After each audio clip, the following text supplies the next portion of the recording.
Welcome! I'm glad you're here. You're listening to Banjo Chat, where I bring in amazing banjo players and chat with them about their life, their music, their stories, their pitfalls, inspirations, and advice. So, join us on this journey into Banjo Chat. Hello, welcome to the Banjo Chat. I'm your host, Hillary Hawk. How you doing out there? How you doing in this wild, wild world? How are you? What keeps you all ticking out there? Where are we? We're out in the world. We're trying to do our best. We're trying to do our best every day. We're striving for something. What is it? Happiness? Whatever that means for you. I know for me, happiness can mean different things on different days, but I'm happy to be here. I'm happy to be here talking to you, at you, and I'm happy to be talking with my guest today. He's really special because he was the sound of New York City roots and folk music when I first moved here back in 2006 or so, 2006. I don't know, maybe it was a little later. I'm not exactly sure of his timeline, but in either case, he was one of the first people I heard playing when I came here with my banjo. At that time, we were playing in restaurants and venues all over New York City and Williamsburg and Greenwich Village. It was a different time, music was kind of like dotted all over. I didn't really feel like there were like a specific venue. Like we just kind of all, it was like a different time. Like there was unamplified acoustic music. There was loud stomping. There was smoking in bars, I think, at that time still. I'm not sure. It was a wild and woolly time. I think we're going back, 15 years or so, 17 years. I don't know. That's what it is for me. So, anyway, he's a multi-instrumentalist, banjo player, guitar player, and more. And he'll tell you. He's a blues, old-time, and early American music musician, and he's also what I would call an educator of Black history and heritage through music and through his performances. He was a soloist when I first saw him, and then later a member of the Carolina Chocolate Drops with Rhiannon Giddens and Don Flemons and more. He was on tour with them, he's Grammy-nominated, and his performances are off the rails and inspiring. Welcome to the Banjo Chat, Hubby Jenkins. Oh, I like that intro. It's good to be here. Thank you. So, where are you living these days? I live in Ridgewood, Queens, which I've been living in for, I think, since like 2011 or 12. And when I first moved here, people didn't really know where the M train went or what Ridgewood was. And now it's becoming very popular and pricey, and it's fine. On the M train? I'm on the M train, yeah. I'm like 20 minutes from the Lower East Side, the whole thing. I have no idea where the M train goes, and I've been here forever. Like, I don't even know. Because, I never go up to Ridgewood, and I should. Like, I feel like that's the next scene. That's, like, it's where everything is right now. Bushwick, Ridgewood, it's great.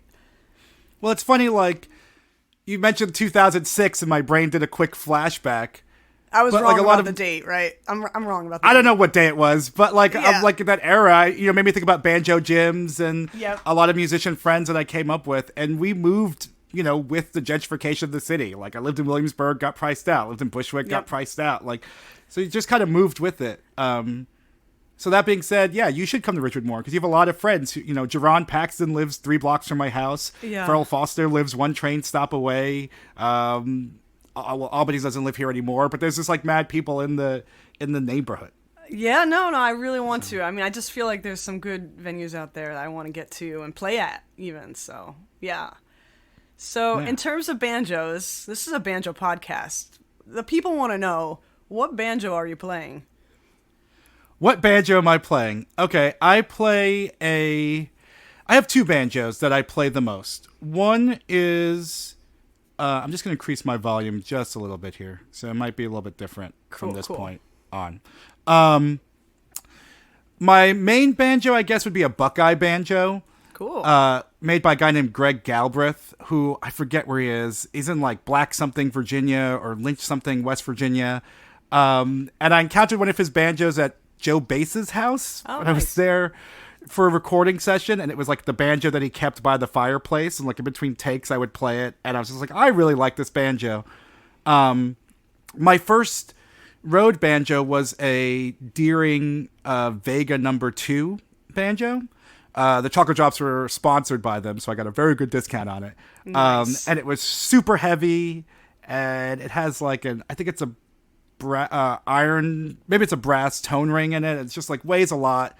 So when I went to Buckeye, I was like, I want like a light, simple, just old time, something I can beat on. And he made my banjo, whose name is Zephyra, and we're madly in love with each other, and it's been going strong for many years. Zephyra, you have a banjo. Your banjo has a name. That's awesome. Yeah, you don't name your instruments? It's funny. I don't name my instruments. I just named my bass recently.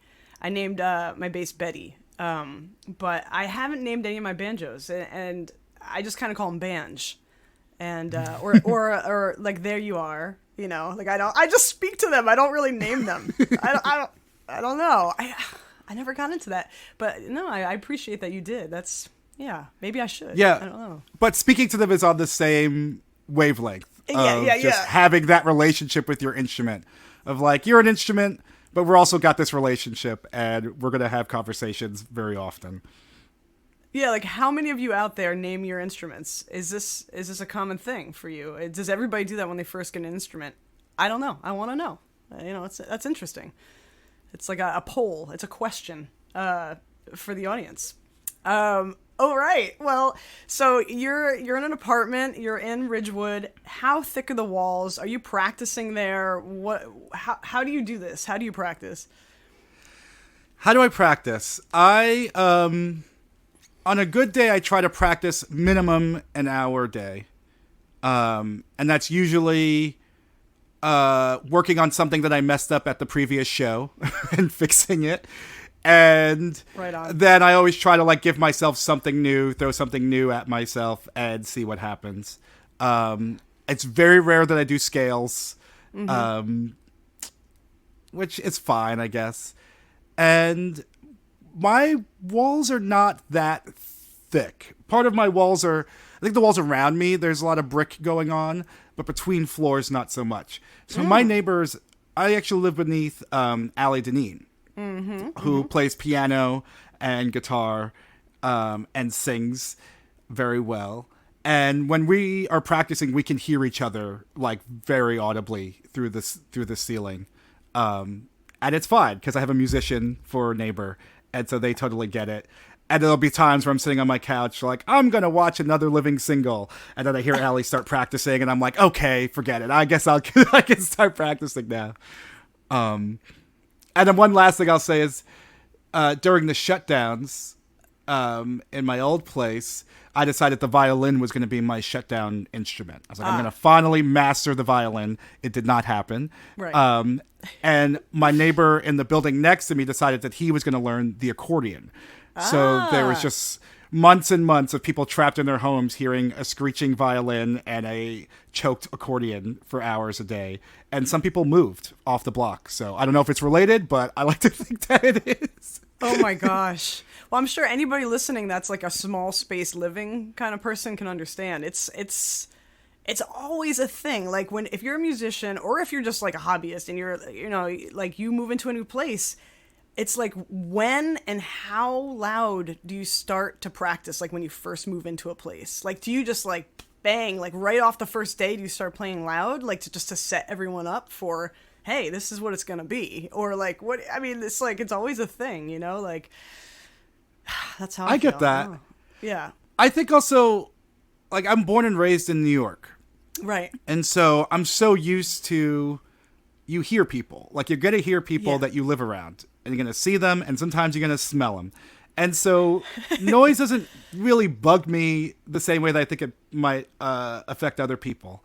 So a lot of times, like when I start practicing or watching movies loudly or whatever it is, I don't even think about it. Like I don't think it's going to be distracting. Like someone will have to come and tell me. But I don't really feel bad about hearing other people practice at all. Or make noise at all. Doesn't bug me. So maybe that affects my practicing. All right, let's try it. Okay.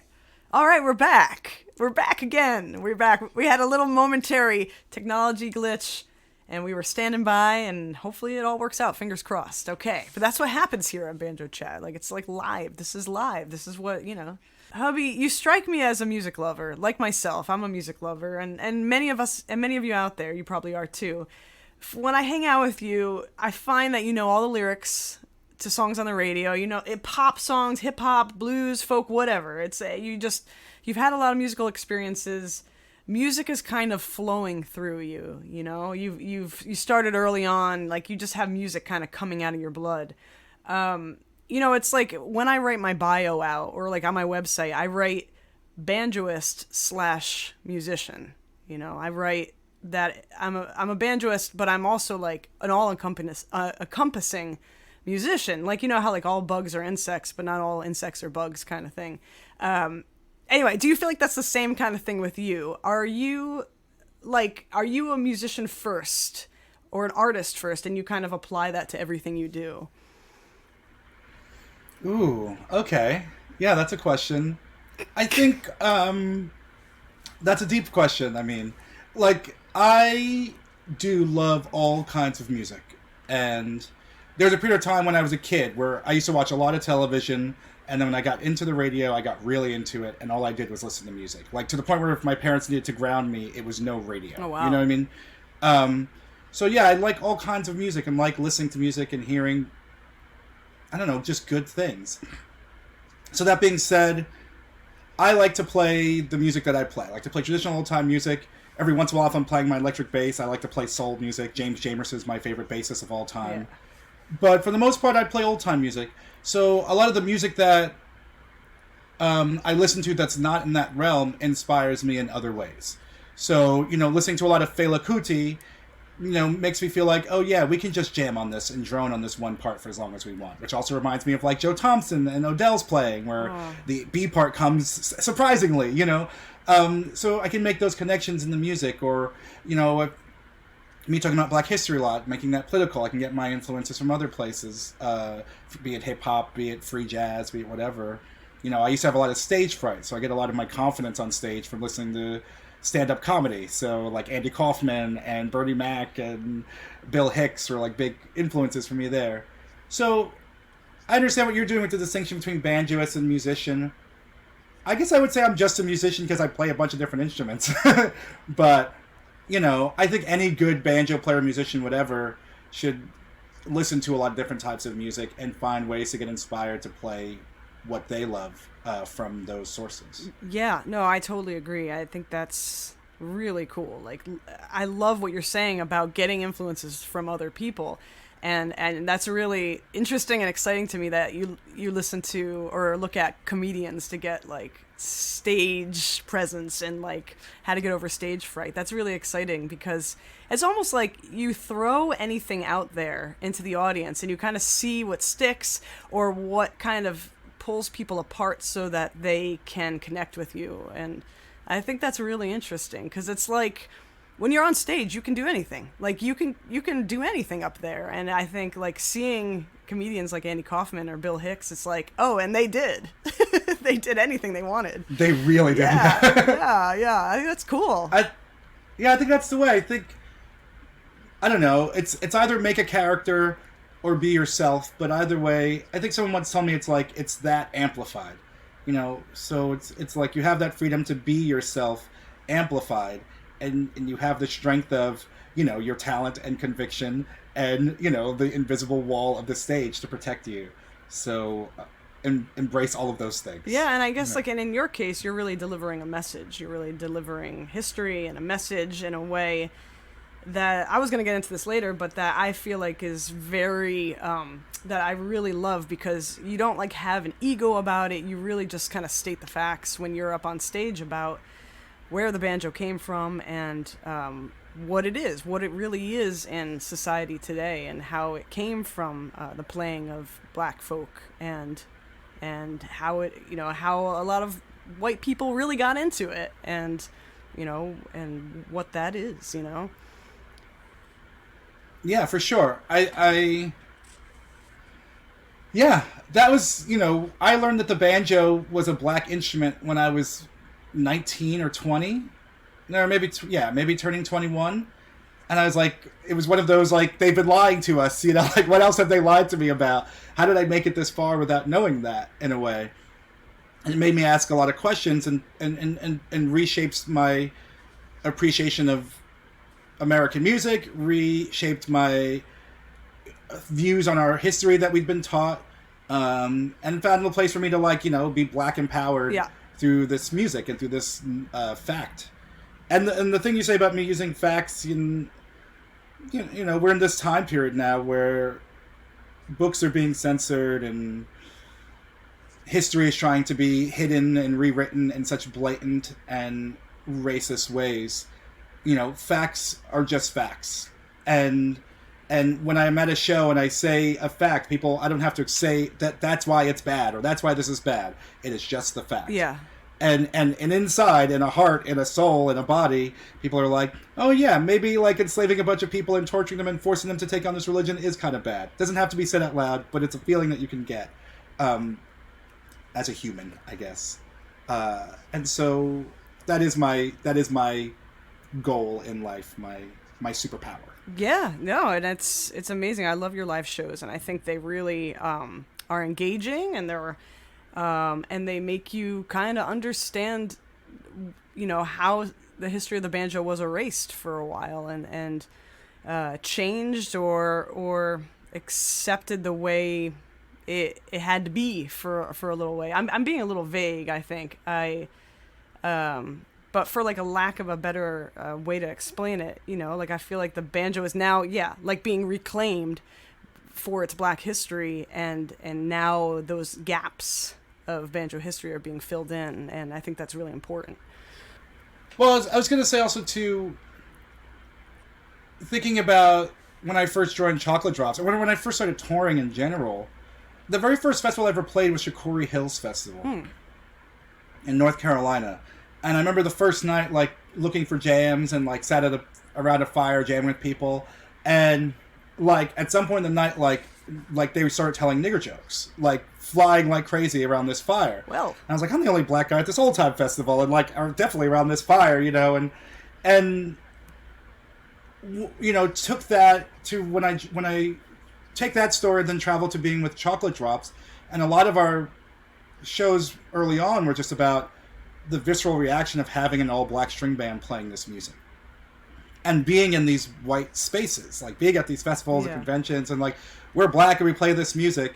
And we didn't really get deep into the politics of it because it was just, at that time, was just about being the bodies there. And like, and then I think about you, like, you're such a badass banjo player.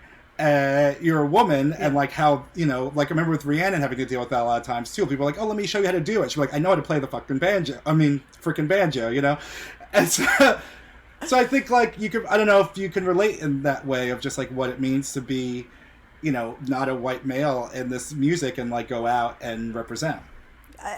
Yes, I can. I can relate to that. I can't relate to being a person of color, but I feel like banjo is a very complicated instrument. Like, there's a part of maybe my family, these are a part of my family or certain cities that I play in where I feel like the banjo is seen as kind of like a poor, uneducated instrument.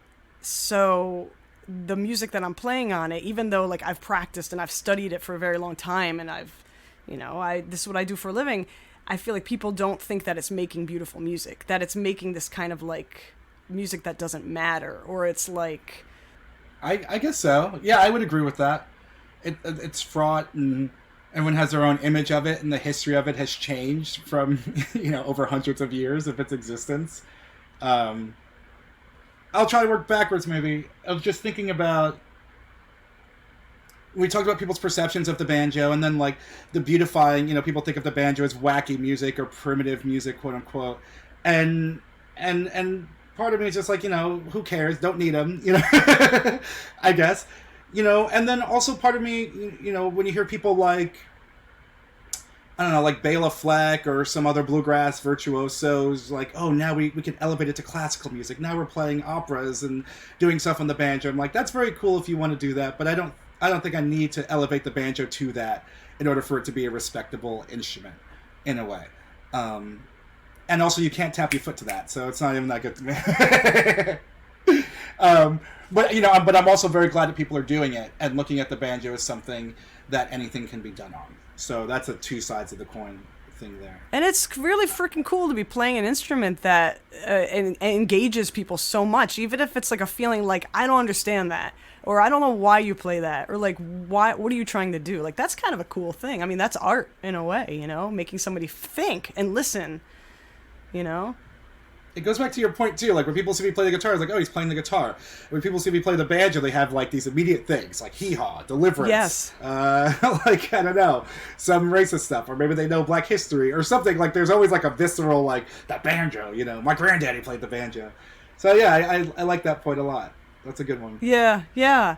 I guess it's like, yeah, I don't know. It's a really interesting instrument. I feel like, you know, you mentioned the gender part, like being a woman playing the banjo, and I try not to think about it too much. Like, I just try to be the best banjo player I can, you know, and I don't think about it. But there are moments when I'll go to a jam and no one knows me, and people will skip me in a jam for a solo. They'll just skip over me, and I'm like, all right, I see that. Like, I know you might think I can't, like, and it's just weird, you know, and I hope that stuff is changing. But otherwise, I just do my thing, and I don't think about the gender thing so much, you know? That's great. I mean, you know, this is maybe for the listeners or something, but, like, you are a badass banjo player. I think you're a better banjo player than I am, frankly. But, like, yeah, I guess you don't have to think about it, or not saying you don't have to think about it, but, like, in general, banjo players, when you want to play, you want to play. You want to play. So it's like, I'm not going to try and worry about all the politics. I'm going to try and take someone else's bigotry or views and take it on me. I'm here to play. So next time it comes around, I'm going to look this person dead in the face and say, I'm taking the next solo. And you do the thing. Yeah, you know, 'cause you're there to play. That's it. So I totally get that and respect that. And that's why we got into the game anyway, was to play music. Yeah. Well, here's an interesting point to this. Do you have, like, a reverence for the music that you play, like old-time blues? Or do you feel like music is for everyone and that everybody should just jump in? Like, for example, do you think it takes, like, years to kind of study and practice the history and the tradition of these songs before you go out and play them? Or do you feel like it's okay to just kind of, like, jump in? Like, I just got a guitar, so I'm going to go and play with these people. Yeah. How do you feel about that? I think it's totally okay for people to jump in and play music. I mean, that's how I did it. Mm-hmm. I got into blues music and I used to work in an ice cream stand in Bryant Park, and I got really into blues, and a friend of mine made me a mix CD, and the first track was Devil Got My Woman Blues by Skip James. And I got my paycheck from the ice cream shop the next day, and I just went to Guitar Center to turn this into a guitar and just started playing blues very badly for a long time, and not knowing what a rider was, not knowing what a jelly roll was, like none of that. I was just in it, you know?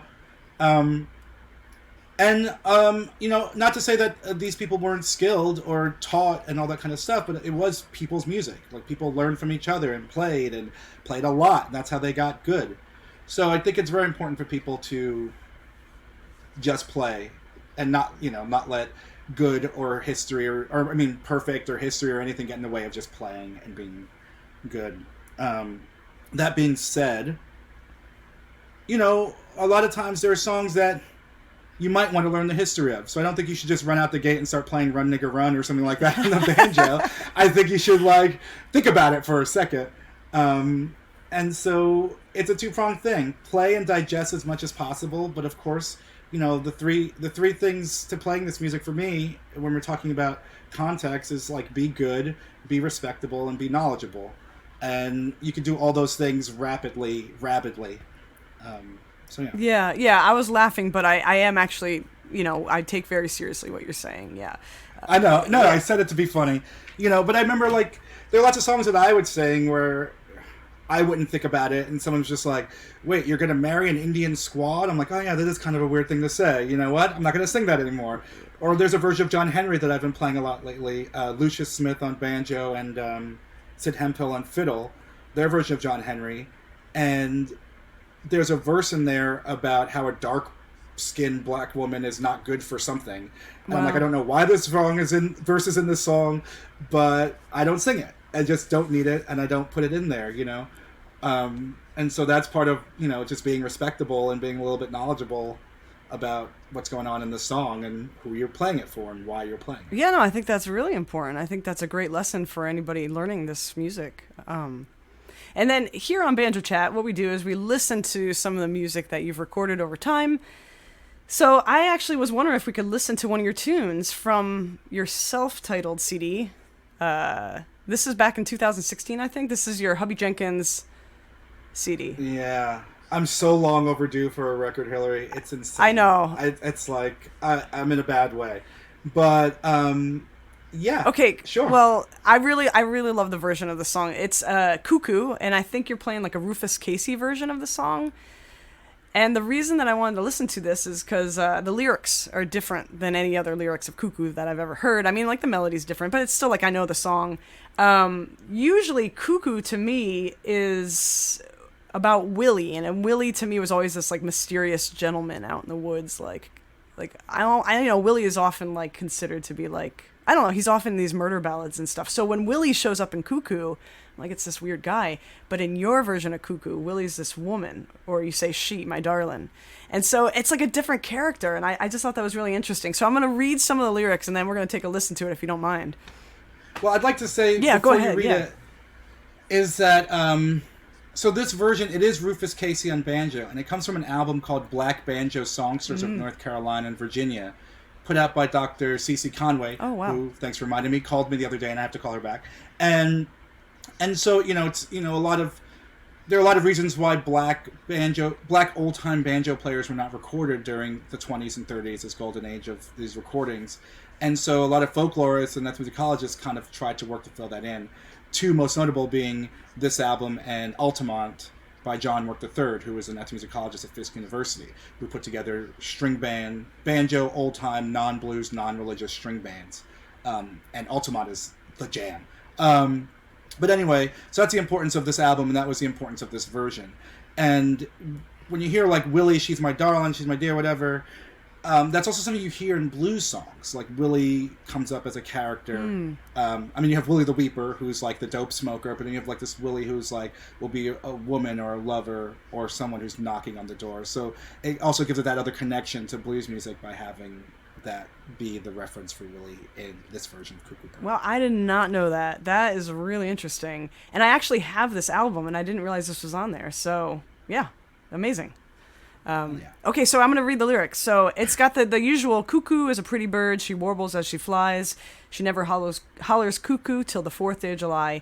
And then it goes into gonna build me a little steeple on a mountain so high so I can see Willie as she goes by. When I see you walking, well, woman, tell your mind is to marry and leave this town. I think you said town. Little Willie, she's my darling. Little Willie, she's my dear. Little Willie, she's my darling, and I hate to leave her here. So let's take a little listen. Here we go. We're really going to listen to it. Here it goes. Well, the cuckoo is a pretty bird. She wobbles as she flies. She never hollers cuckoo till the 4th day of July.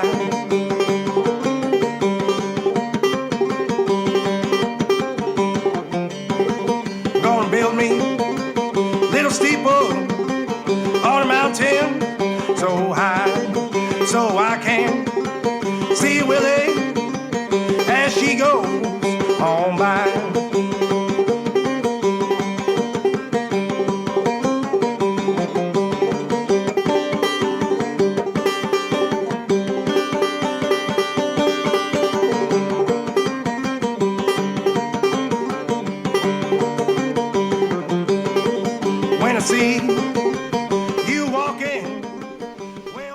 All right, that's that Cuckoo Bird. I just love this version so much. You got all these like blues elements in it.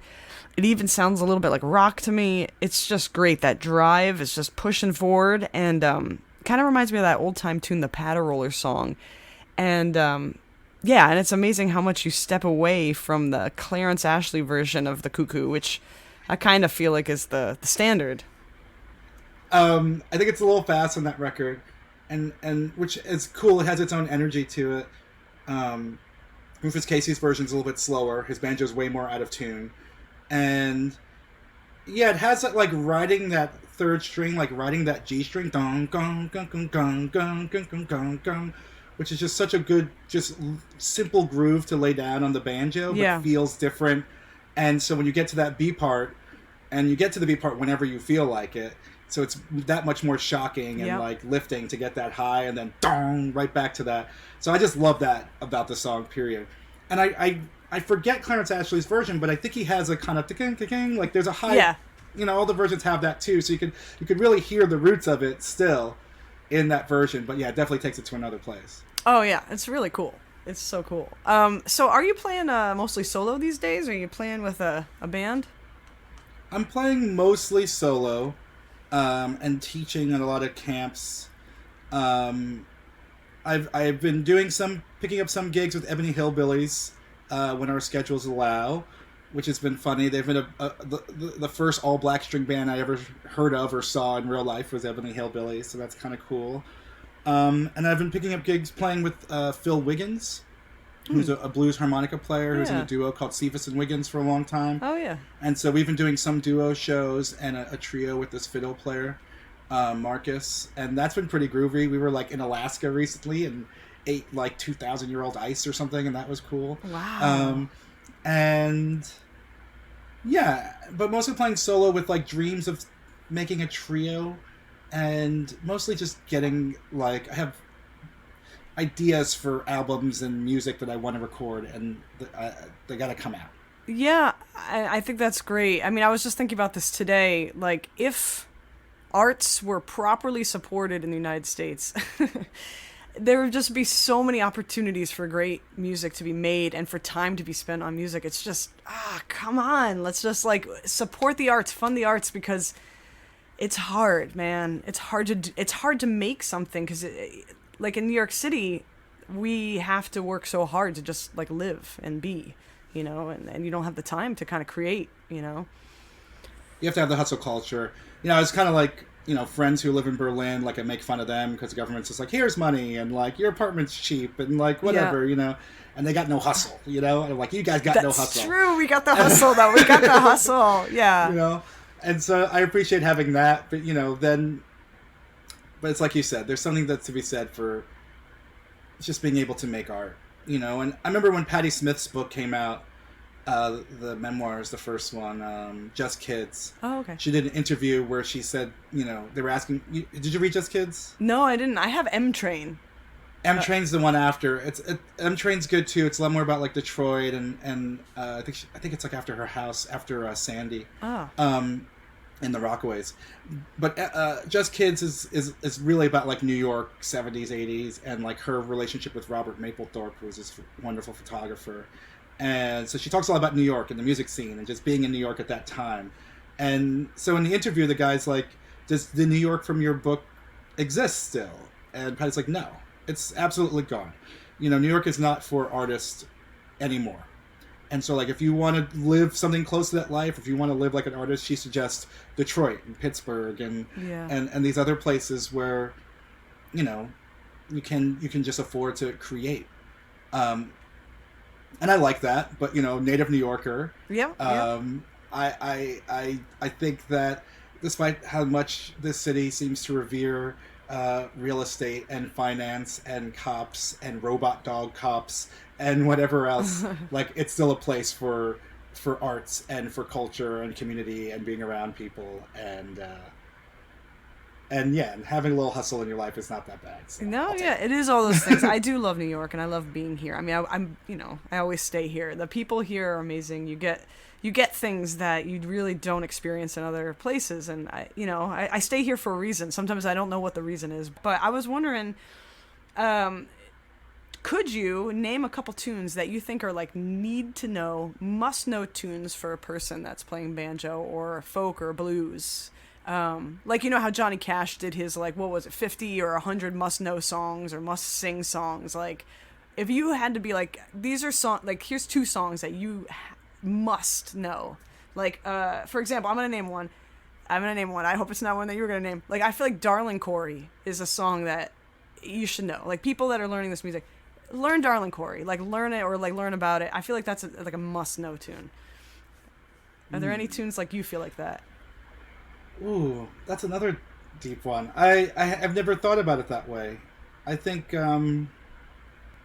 I went from playing banjo in my kitchen to my banjo being stabbed by an ex-girlfriend to getting it fixed and playing in Carolina Chocolate Drops.